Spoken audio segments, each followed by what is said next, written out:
한번 같이 읽겠습니다. 시작. 빌립과 안드레 그리고 나.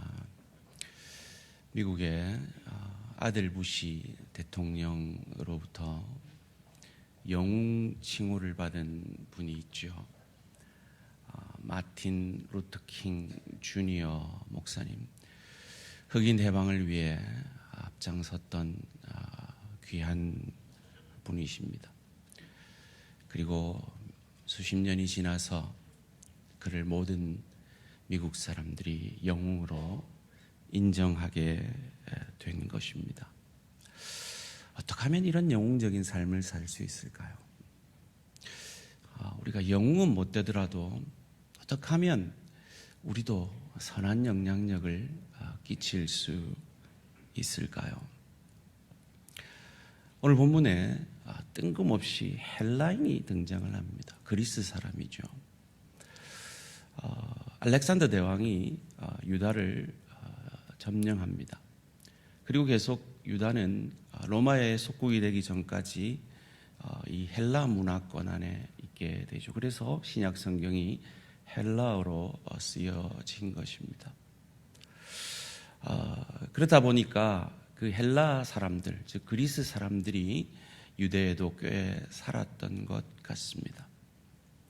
그 그리스 사람의 눈에는 종려주일에 나귀를 타고 호산나 환호성을 들으면서 입성하는 그 예수님의 모습이 참으로 신기하지 않았을까 생각을 합니다. 호기심인지 그래서 예수를 믿고 싶어서인지 알 수 없으나 그들이 예수를 만나고자 합니다. 여러분, 그때 당시 예수님은 엄청난 인기를 누리고 있었습니다. 아무나 만나기가 쉽지 않은 분이셨죠. 여러분이 참 만나기 어려운 사람을 만나려고 하면 어떻게 그 사람을 만나겠습니까? 쉬 생각할 수 있는 것이 내가 만나고자 하는 그 사람, 이 신뢰하는 주변 사람들을 접촉을 하면 된다라고 생각을 할 것입니다. 물론 이 빌립이라는 이 사람이 이름 자체가 헬라식 이름이라서 이 헬라인들이 더 접촉하기가 쉬웠을지도 모릅니다. 어쨌든 간에 이 사람들이 굳이 많은 제자들 가운데 빌립을 접촉을 합니다. 그리고 이 빌립은 굳이 또 많은 제자들 가운데 안드레에게 묻고 함께 예수께 이 상황을 전달을 합니다. 오늘 본문 21절 22절 말씀입니다. 그들이 갈릴리 벳세다 사람 빌립에게 가서 청하여 이르되 선생이여 우리가 예수를 배우고자 하나이다 하니 빌립이 안드레에게 가서 말하고 안드레와 빌립이 예수께 가서 여쭈니. 여러분, 오늘 제목이 뭐였죠? 빌립과 안드레 그리고 나. 빌립과 안드레와 나는 어떻게 같고 어떻게 다른지를 오늘 살펴보기를 원합니다. 여러분, 한번 여러분 자신에게 정직하게 한번 답을 한번 해보십시오. 여러분은 교역자들이 뭔가 부탁할 일이 있을 때 여러분에게 다가와서 부탁을 잘 하시던가요? 부탁하기를 어려워하시던가요? 여러분의 지체가 뭔가 부탁할 일이 있을 때 여러분한테 와서 이거 좀 해주세요라고 부탁을 자주 받는 편입니까? 아니면 생전 1년이 지나도 아무도 나한테 부탁을 하지 않는 사람입니까? 빌립과 안드레는 부탁을 받는 사람들이었습니다. 왜 빌립과 안드레였을까요? 그들은 예수님의 신뢰를 받는 사람들임을 사람들이 알고 있었기 때문입니다.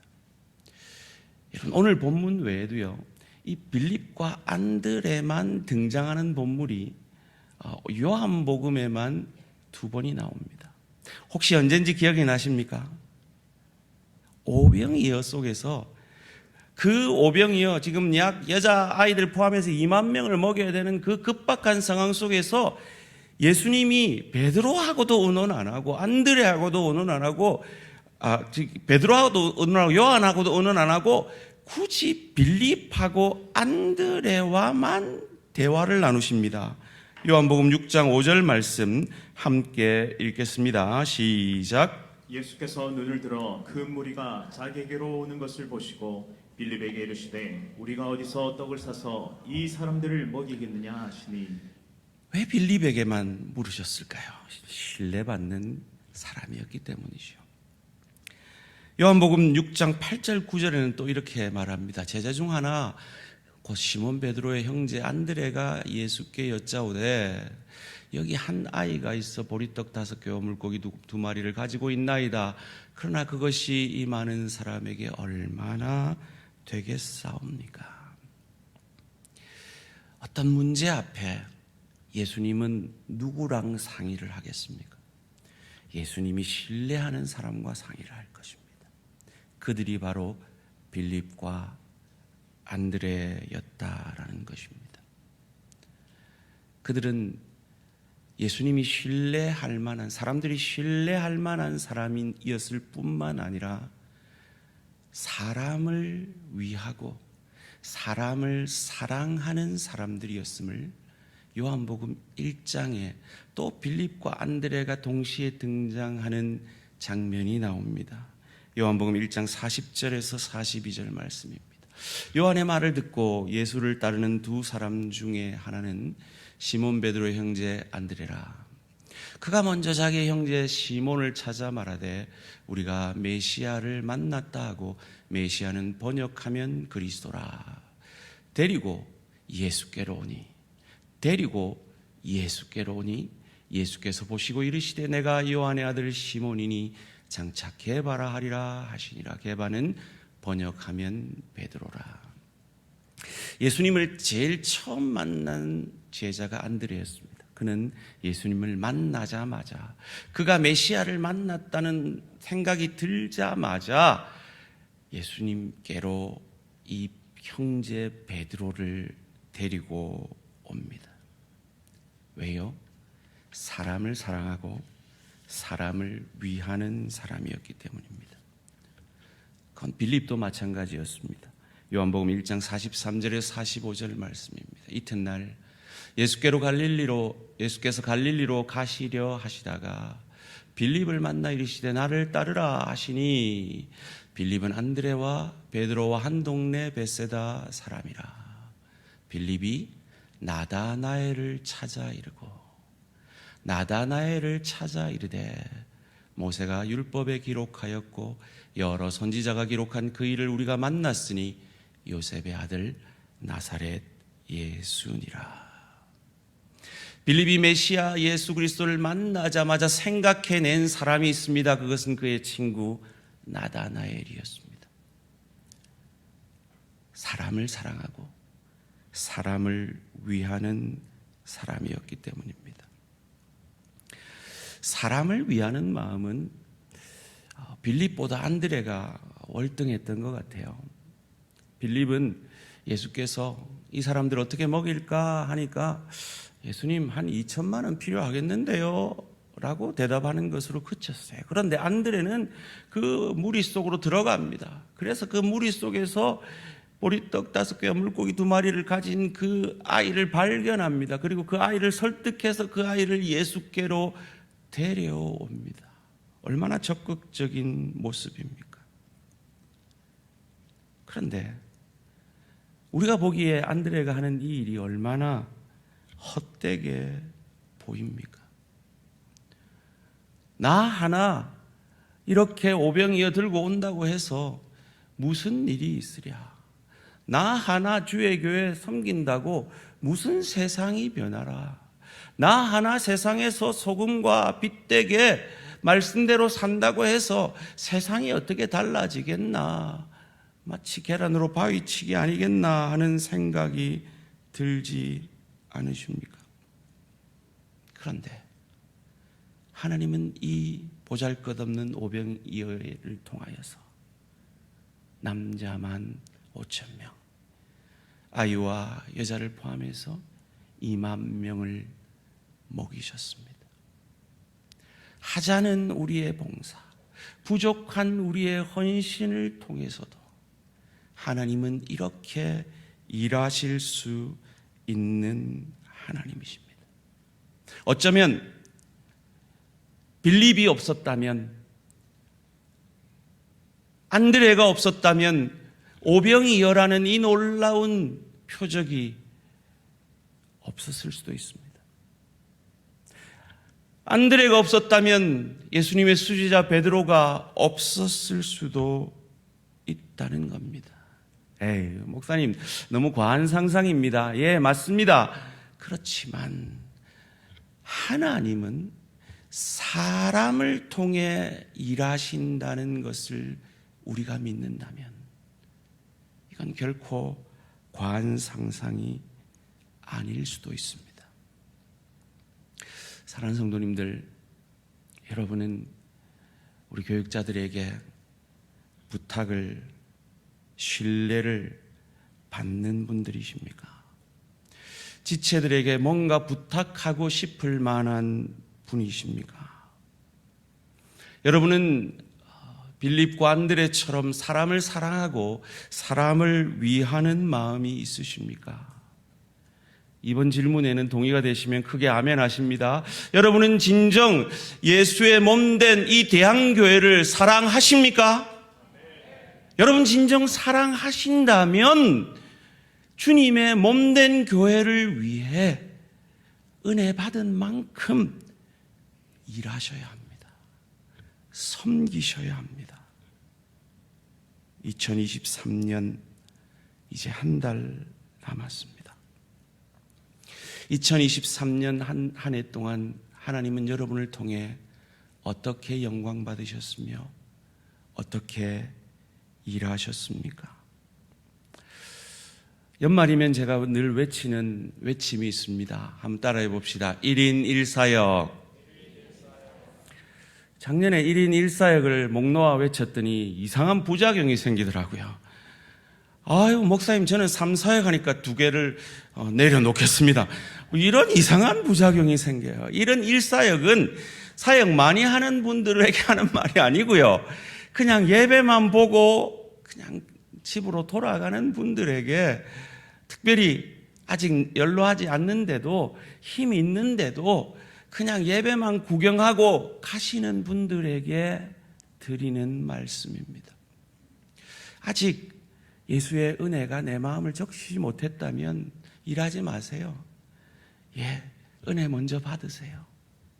아직 하나님을 사랑하는 마음, 인간을 사랑하고 위하는 마음이 아직 그 은혜가 부족하다면 더 은혜 받으세요.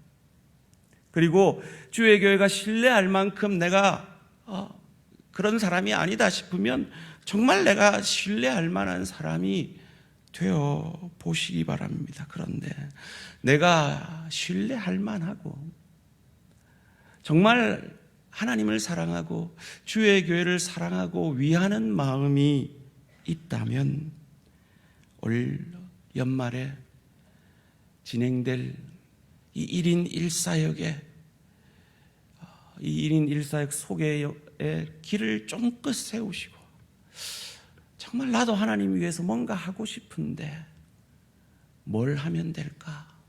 뭘 할 수 있을까? 고민하면서 기도해 보시기를 여러분의 담임 목사로서, 여러분의 목자로서 진지하게 간곡히 부탁을 드립니다.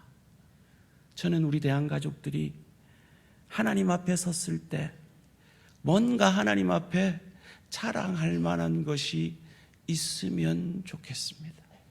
한 분도 빠짐없이 주님, 내가 주의 몸된 교회를 위해 이렇게 충성하다 왔습니다.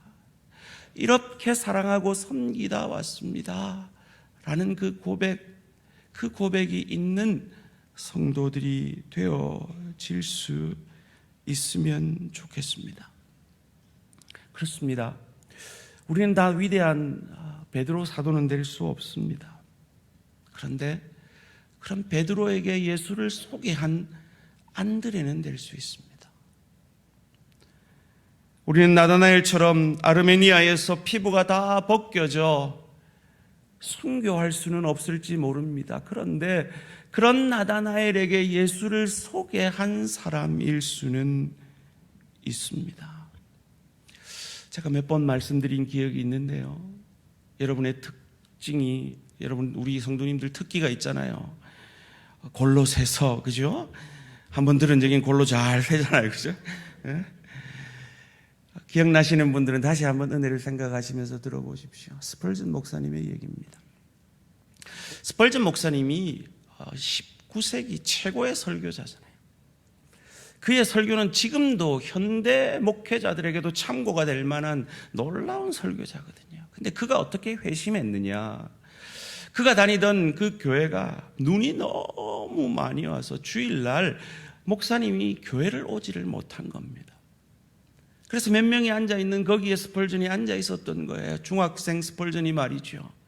그때 그 교회 집사님이 급히 준비한 그 설교 원고를 엉성하게 그냥 떠듬떠듬 읽어가면서 설교했는데 그 설교에 스펄전이 회심을 합니다.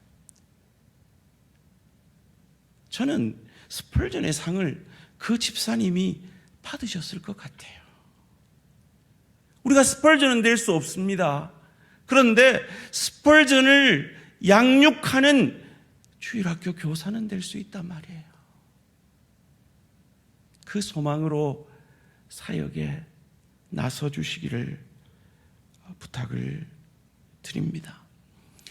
저는 이번 다니엘 기도의 20번째 날이었나요?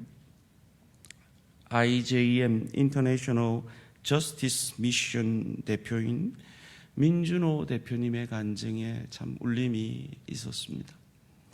이 단체는 뭐 하는 단체냐 하면 이 현대 사회에 노예로 살고 있는 사람들이 무려 5천만 명이 있다고 합니다. 그런 사람들을 구해내고 그들을 착취했던 사람들을 법의 심판을 받게 하는 그 일을 하고 있는 분이셨습니다. 근데 이 IJM을 국제적으로 세운 게리 하우젠이라는 분은 하버드 대학을 나온 엘리트셨는데 하나님께서 이 사역에 부르셔서 이 사역을 이렇게 선포를 하니까 그래서 너무 좋은 사역이다 하면서 돕겠다는 사람들이 막 우후죽순처럼 일어났대요. 그리고 1년 동안 그를 도와준 사람은 아무도 없었대요. 그때 1년 만에 어느 교회에서 설교를 부탁해서 갔는데 가보니까 60명의 유치원생들이 앉아있더래요. 기가 차죠. 하버드 대학 출신 엘리트가 60명의 그 유치원생들한테 이 세계에 지금 노예와 같은 사람이 5천만 명이 살고 있고 그들을 어떻게 구해내고 그들을 그 괴롭힌 사람을 어떻게 심판하느냐 그걸 이제 설명해내야 되는 거예요. 그런데 하나님이 은혜를 주시고 겸손한 마음을 주셔서 그 아이들에게 아주 쉽게 이 단체를 설명할 수 있는 지혜를 얻게 되었다라고 그것조차도 감사하더라고요. 그런데 그렇게 하나님 앞에 겸손히 섬기니까 그때 그 교회 집회를 온 목사님이 계신데 그 목사님이 그 희한한 일에 대해서 들은 거예요. 듣고는 이 게리 하우젠을 찾은 겁니다. 그분이 누구냐? 바로 미국 교계를 들었다 놨다 하시는 팀 켈러 목사님이었어요. 이 팀 켈러 목사님을 통해서 그때부터 이 사역이 파도를 타기 시작합니다. 그것이 이 게리 하우젠만의 일이 아니라 저와 여러분의 간증이 되어질 수 있음을 믿으시고 현재 하고 있는 그 사역 더욱 겸손히 충성스럽게 감당하시며 아직 내가 이 주의 교회 몸된 교회를 위해서 뭔가 하나라도 하지 못하고 있다면 그 하나에 동참되어 지시는 우리 모든 성도님들 되시기를 주님의 이름으로 축원합니다. 우리가 왜 이처럼 사역해야 하며 이처럼 빌립과 안드레처럼 신실해야 합니까? 왜 우리가 사람을 위하고 사랑해야 합니까? 그 이유를 오늘 본문 24절에서 예수님이 이렇게 설명해 줍니다. 함께 읽습니다. 시작. 내가 진실로 진실로 너희에게 이르노니 한 알의 밀이 땅에 떨어져 죽지 아니하면 한 알 그대로 있고 죽으면 많은 열매를 맺느니라. 믿으십니까? 여러분은 열매를 맺고 계십니까? 한 알 그대로 있으십니까? 여러분이 열매를 맺고 있다면 아마 여러분은 어딘가에서 죽고 계실 겁니다. 식당에서 죽고 있든지, 주차장에서 죽고 있든지, 가정에서 죽고 있든지, 일터에서 죽고 있든지, 여러분 사역 곳곳에서 죽어질 때 우리는 열매를 맺게 되기 때문입니다. 이 열매가 궁극적으로 누구십니까? 예수의 십자가와 부활입니다. 그리고 이 죽음과 부활을 예수님은 영광으로 여기셨습니다. 23절 말씀입니다. 예수께서 대답하여 이르시되 인자가 영광을 얻을 때가 왔도다. 사랑하는 성도님들, 여러분의 사역이, 주를 위한 여러분의 사역이 영광이심을 믿으시기를 주님의 이름으로 축원합니다. 그건 십자가입니다. 그러나 부활이 약속된 십자가입니다. 그러기에 영광입니다.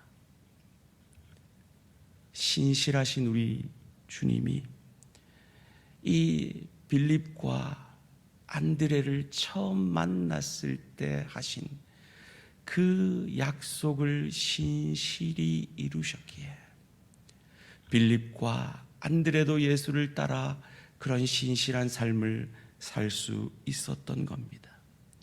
빌립과 안드레를 처음 만났을 때 그들과 함께 있던 나다나엘에게 하신 약속 말씀 기억나십니까? 요한복음 1장 51절 함께 읽겠습니다. 시작. 또 이르시되 진실로 진실로 너희에게 이르노니 하늘이 열리고 하나님의 사자들이 인자 위에 오르락내리락 하는 것을 보리라 하시니라.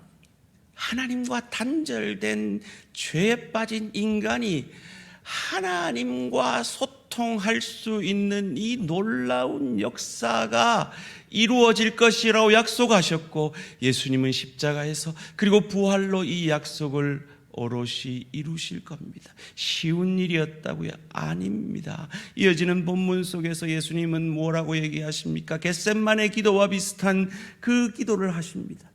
그러나 하나님이 그것을 영광으로 여겨주심을 믿고 그 십자가의 길을 가시는 것입니다. 그리고 요한은 이 십자가의 길을 통해 완성될 하나님께로 가는 길을 요한복음 14장 6절에서는 이렇게 설명합니다. 예수께서 이르시되 내가 유일한 길이요 유일한 진리요 유일한 생명이니 나로 말미암지 않고는 아버지께로 올 자가 없느니라. 나로 말미암을 통해서 너희는 하늘 아버지께로 가게 될 것이다 라고 약속하고 있습니다.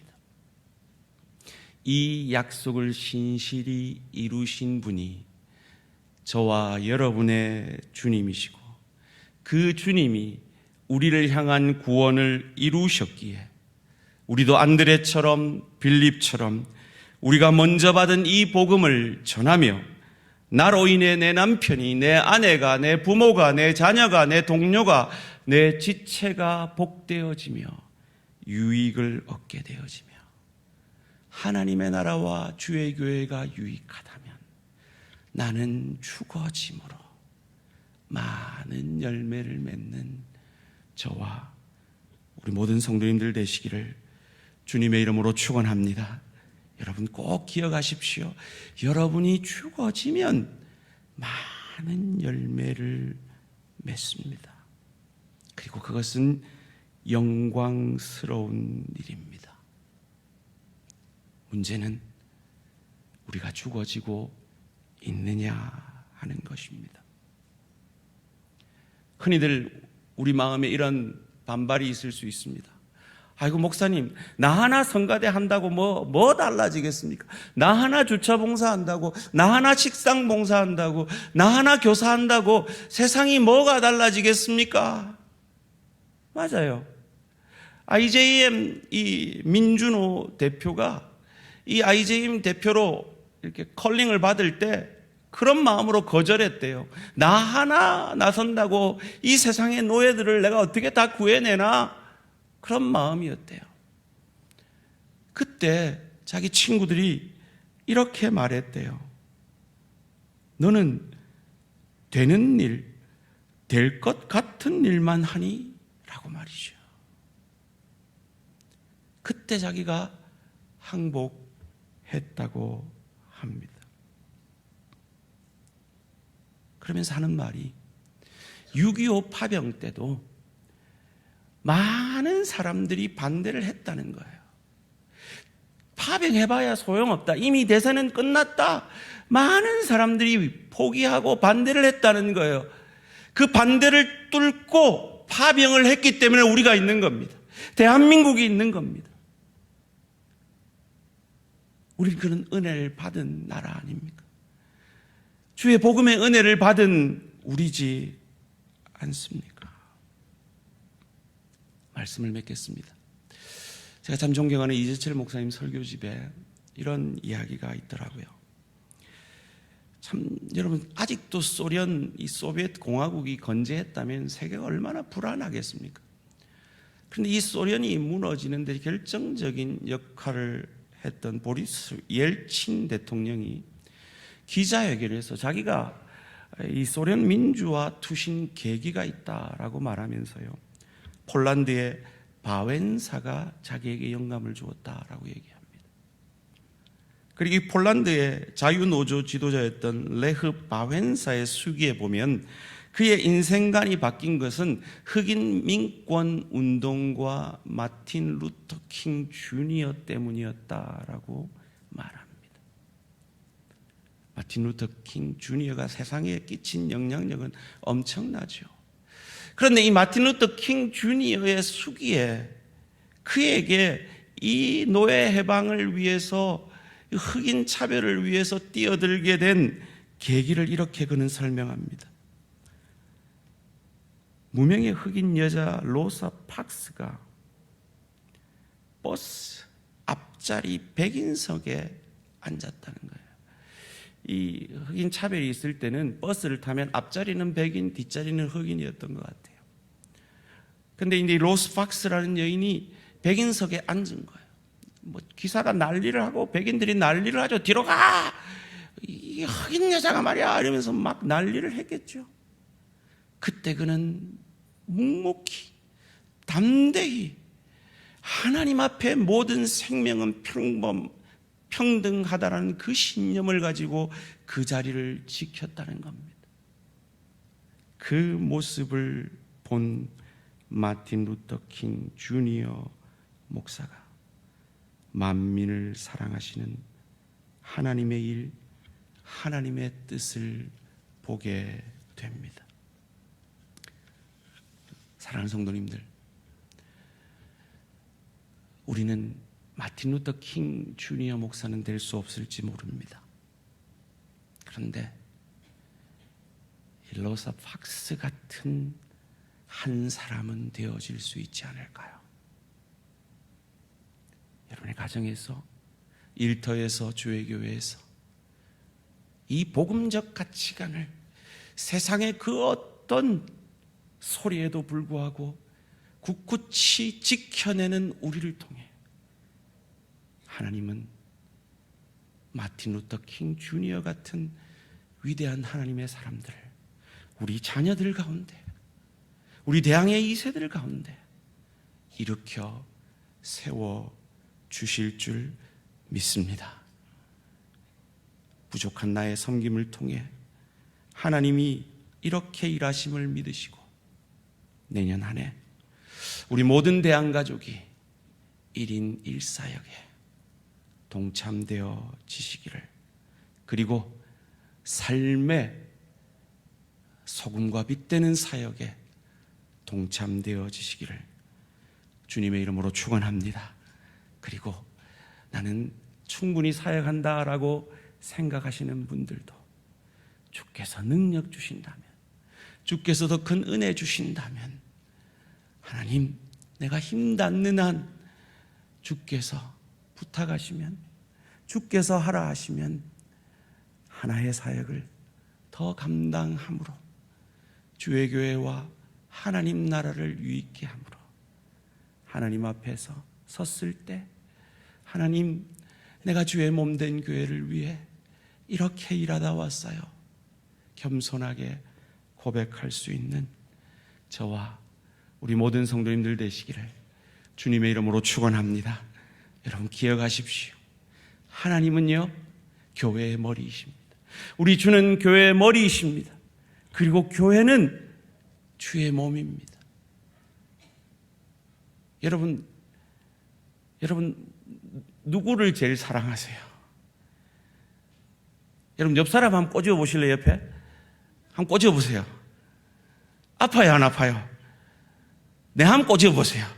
아파요 안 아파요? 우리는 우리 몸을 제일 사랑합니다. 무슨 말입니까? 하나님은 하나님의 교회를 제일 사랑하세요. 그리고 하나님의 교회를 제일 사랑하는 그 사람을 제일 사랑하세요. 그래서 하나님의 교회를 위해 내가 오름에도 죽어지고, 내가 자존심 상해도 참아내고, 용서하고, 사랑하고, 섬기고, 희생하는 그를 하나님은 제일 사랑하세요. 그 하나님의 사랑을 받는 우리 모든 대한가족들 되시기를 주님의 이름으로 축원합니다.